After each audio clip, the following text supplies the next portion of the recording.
Hi Tanu, I'd like to give you some feedback on your mind map. So I see that your central focus is going to be smoking cessation education for hospitalized COPD patients, right? So that's valid, right? And remember, your learners are now your patients. So let's look at the theories first, and let's see if you have a connection to the theorist. So the first theory you picked is social learning theory, and you've identified that as belonging to theorist Bandera, and that is correct. It is Bandera's theory of social learning, which I happen to know in quite extensive detail. I did a lot of my work in Bandera's work with social learning theory. Our next learning theory that you're claiming is the learning theory is adult learning theory. And actually, Cross's work is the characteristics of adults as learners, or COW. That's actually her theory. So adult learning theory is the broader theory. So adult learning theorists include Knowles and Mesereau and Kolb.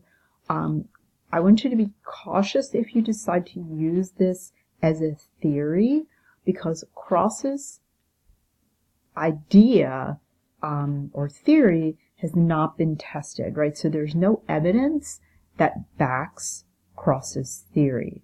So I'd like you to look into more detail of Cross's work, just to be sure that if you're writing your paper on this, that you actually have evidence that's going to be able to support Patricia's theory, right? Cross's theory. Because at this point, there is no evidence that supports that her theoretical framework actually works in operationalization.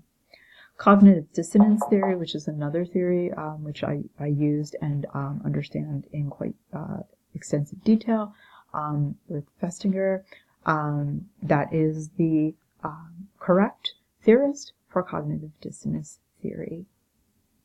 Now I want you to think of the broader category theories too that these theorist theories, right, come from. Just keep that in mind. And then transformational learning theory is definitely Mesereau's theory. So your theorists are pretty much correct, except for this one with adult learning theory. So just be sure that you understand that Cross is characteristics of adult learners, and that her theory has not been researched, has not been tested. Excuse me. So let's go and break down all of these subsections for all of your theories here. So we have social learning theory, right? And social learning theory by Bandura talks about actually that cross section, right, of the bridge between behavioralism and cognitivism, right? So how people react and how they think about their thinking, right? So it's all based in self-efficacy, right? What people believe they can do, oftentimes they're more likely to do. And how do you build that self-efficacy? Well, that comes with the behavior and getting rewards for that behavior, right? So positive reinforcement of behaviors tend to spur people on. And that's Bandura's theory. And that's how the knowledge is viewed, right? That learning takes on changes, right? Makes changes in behavior, and behavior then pushes forth learning, right? And the more positive behaviors, the more positive occurrences in an educational environment, the more self-efficacy someone builds, and the better learners will do, right? The view of learning is not necessarily used in behavior modification programs. So I want you to think about this view of learning. Again, what do social learning theorists think about learning? So not where it's used, but how do they view that process of learning, right? So think about that. For the student, right, they have to engage, right? They have to elicit behaviors, right, that will allow them to get positive feedback from their environment that will then build on their self-efficacy to continue those behaviors, right? So, it's back and forth. Like, the behavior, then lends to positive, positive outcomes, and then we construct meaning from that. And the educator should be that facilitator that kind of spurs the students on, kind of supporting their self-efficacy and allowing students to learn in that particular environment, right? So, and when you say here, present information from others to modify a student's behavior, that's not really the role of the educator. The role of the educator is actually to create opportunity for positive reinforcement and positive behaviors that'll spur on then that process, that cognitive process of learning, right? And building that self-efficacy. So how the theory informs smoking cessation, right? Just not observing other people that quit, because that tends to be a little negative, right? Other people did it. They may feel like, okay, they did it, but I'm different from them. I mean, you have to be very careful with that. When you present people who've been successful, that works in some cases, but not all. So you need to understand that. And I don't know why your mind map just quit on me. I'm going to try to get it back very quickly so I don't have to end this video. Going back to your mind map. Trying to bring that up again. Here we go. It looks like it's going to take again. I have no idea why that turned off for me. Okay. All right. So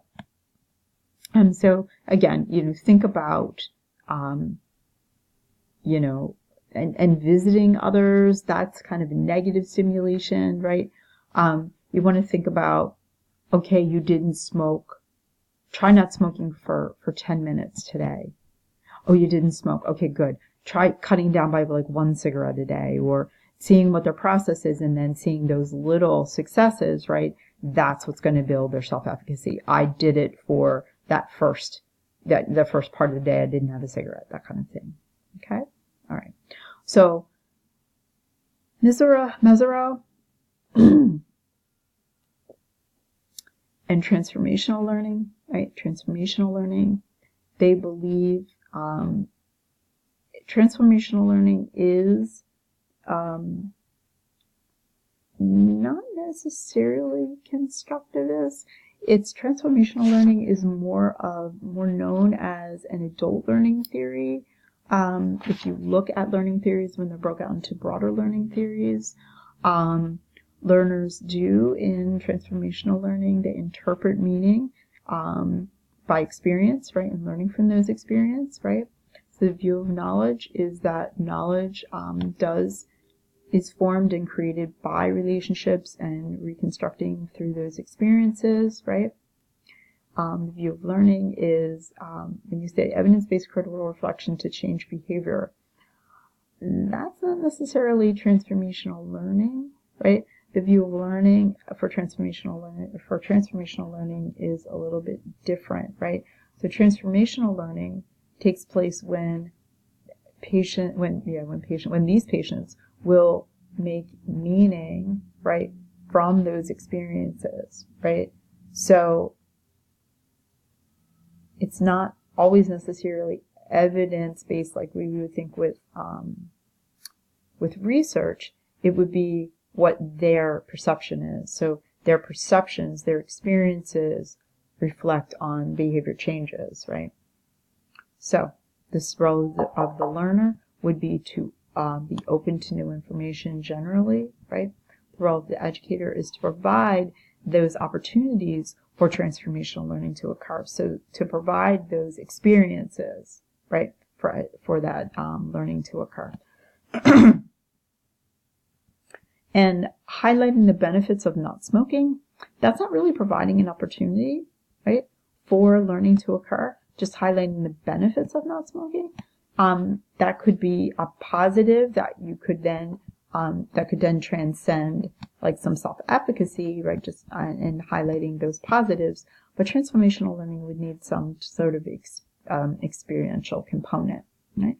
Cognitive dissonance, right? And that's the contradiction in beliefs and what you understand. So when you expose learners to new ideas that maybe they've never seen before, or maybe they've never seen in that particular way, that is going to create a disconnect or dissonance in the way that they think, right?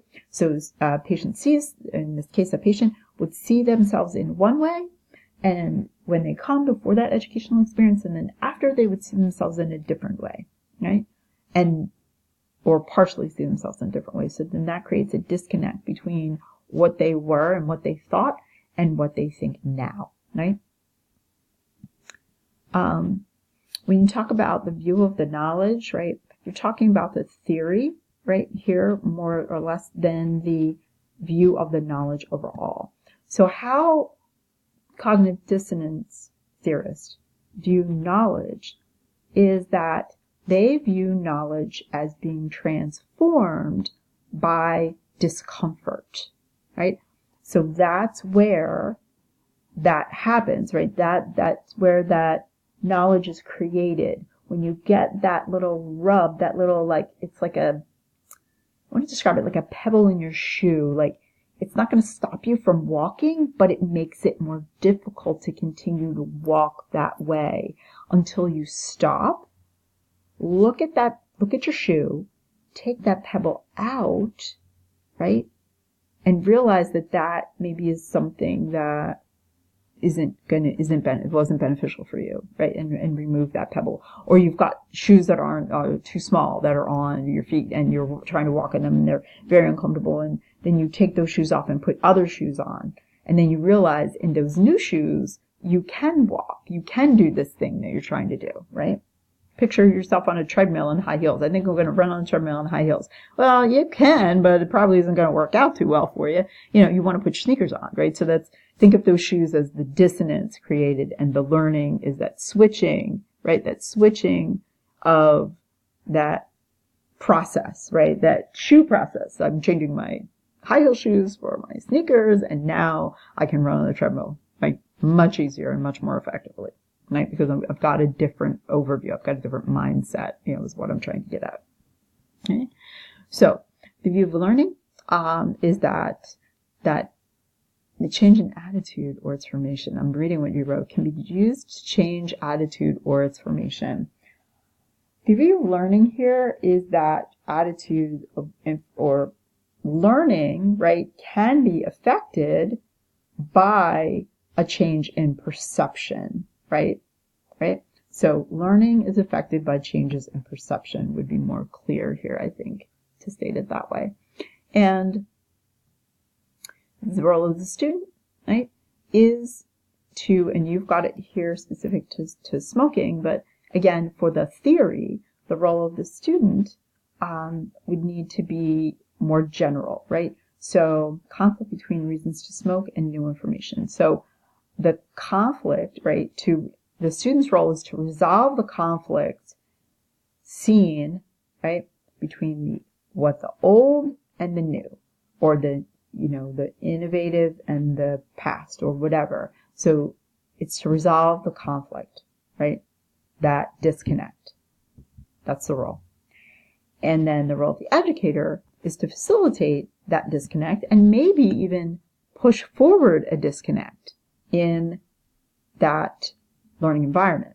So to create a learning environment that kind of brings out different perspectives and other perspectives, right? Presenting that in such a way to create cognitive dissonance in your learners and have them want to remove that dissonance, right? To settle that dissonance, right? Okay, and we're quickly running out of time here. We've addressed the cognitive dissonance. And then finally, there we go. And I talked about Cross's theory. You just want to be very careful if you decide to use Cross's theory, because again, it's not technically a theory. It's a theory, but it's not a tested theory, right? So what you have here is pretty much correct for her theory, but I would suggest you stay away from her theory. It isn't evidence-based. If you have any questions, please feel free to email me.